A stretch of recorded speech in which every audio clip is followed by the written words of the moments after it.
Hi everyone, I'm Eternity Martis, and I am a journalist, editor, and soon-to-be memoirist. And I am talking today about the power of personal writing and memoir for marginalized groups and young people. So when I was 22 and in my Master's of Journalism program, I was still working on my memoir about what it's like to be a student of color here at Western University. And I had been writing for 4 years, and I was now looking for a publisher. And in J School, I was one of the only people of color there, which sometimes felt like the stories and genres I was interested in, which was race, gender, social issues, essay writing, weren't journalistic enough. Some of my professors questioned my interests or didn't really understand the stories that I wanted to cover. A white woman in one of my classes wrote a reported personal essay on a friend of sorts who had passed away as a result of a drug overdose. Our professor, also white, was so touched that he pulled strings to get her piece published in a popular media outlet within days. He put her in touch with a major publisher as well. She had a book deal for a memoir in a week. Meanwhile, he had little feedback on my essay about the urgent need to preserve slave history in Ontario after descendants of slaves die, a history most people in Ontario don't actually know about. He did have one piece of advice for me, which was that I had ruined my story by putting myself in it. One day after class, I mustered up the courage to ask him if he could also put me in touch with that publisher.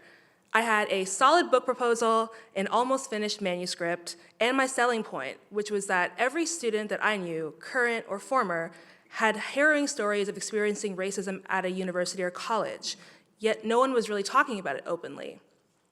So I told my professor all of this as I chased him down the hall.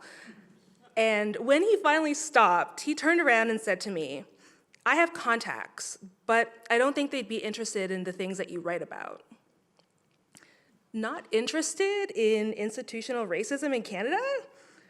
The prevalence of sexual assault on campuses? The struggles of student life for non-white students?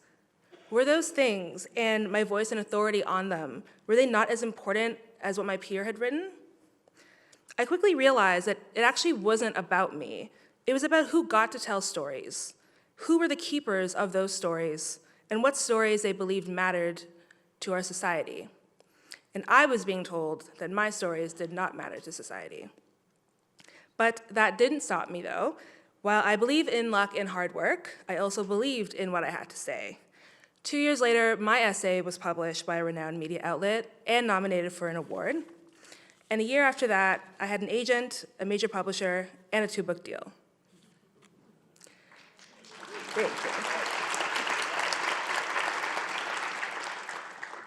I believed in my story and its potential to help bring an important conversation out of hiding, to help bring change to our campuses, to help current and former students make sense of their own experiences.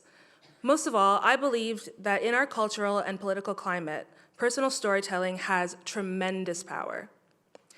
Just a few years ago, personal writing was still called lazy and self-indulgent. It was considered an illegitimate form of writing. However, that criticism has hardly ever extended to white memoirists, namely white male memoirists.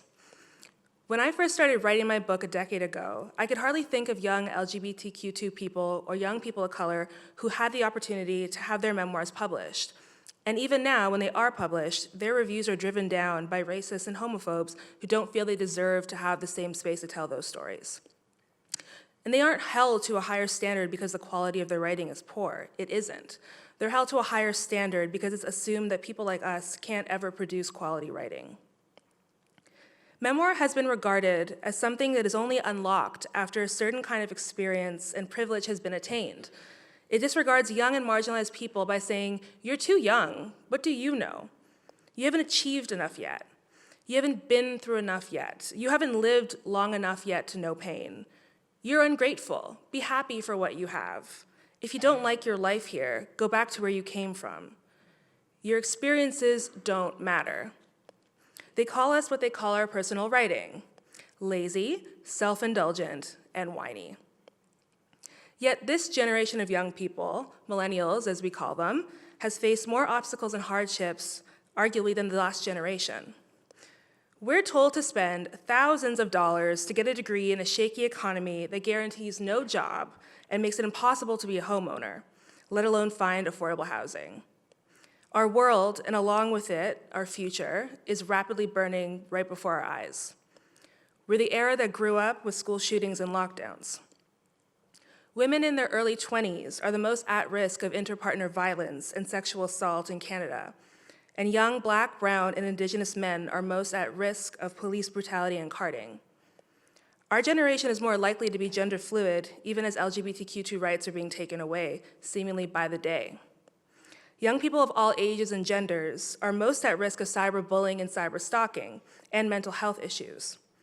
And hate crimes have doubled in Canada over the last year and have gone up half here in London. And for students, they are facing a slew of far-right extremism on campuses. So if I might indulge myself, I'm inclined to say our experiences matter. Personal storytelling has been crucial to the evolution of society since ancient times, and its legacy has helped pass on culture, tradition, and history. It's been a means of sharing truth for the most marginalized and oppressed, from slave accounts to memoirs by residential school survivors. Today's personal writing echoes centuries of others who have written their experiences into existence, from what it means to be Black today in 2019, drawing parallels to the 60s civil rights movement, to Me Too stories drawing from previous waves of feminism and womanism. Personal writing braids together centuries of individual stories of hardship and triumph, exposing the collective injustices that we all face. It shows us that as much as history has changed for the better, much of it has stayed the same. Personal writing binds our realities, offering possibilities for belonging, for healing, and for a better future. Writing your story in this climate is critical, and at a time when so many of us are dehumanized by those with power, putting our story into the public record is an act of resistance. Disadvantaged groups, whether it be people of color, immigrants, queer, trans, and two-spirit folks, young people, we're being pushed into silence through harassment, violence, and a loss of power. Also that oppressors can maintain control of the narrative and stereotypes that we are less deserving, less important, and less powerful than we actually are. But they cannot take our words from us. By simply sharing our experiences with the rest of the world, we have the innate power to make the oppressive systems around us start to crumble. Our words put cracks in the structures that keep us locked out and unable to form our own narratives. Time and again, history has shown that our words, whether carved into stone or inked into paper or typed up for a blog, can spark change in our society and inspire future generations to act, think, and make sense of their own experiences. A week ago, I told a cousin that my memoir was coming out this March, and he said, "You haven't even been on this earth long enough to write a memoir. What could you possibly be writing about?" And I told him, "I'm writing about a life worth writing about." Thank you.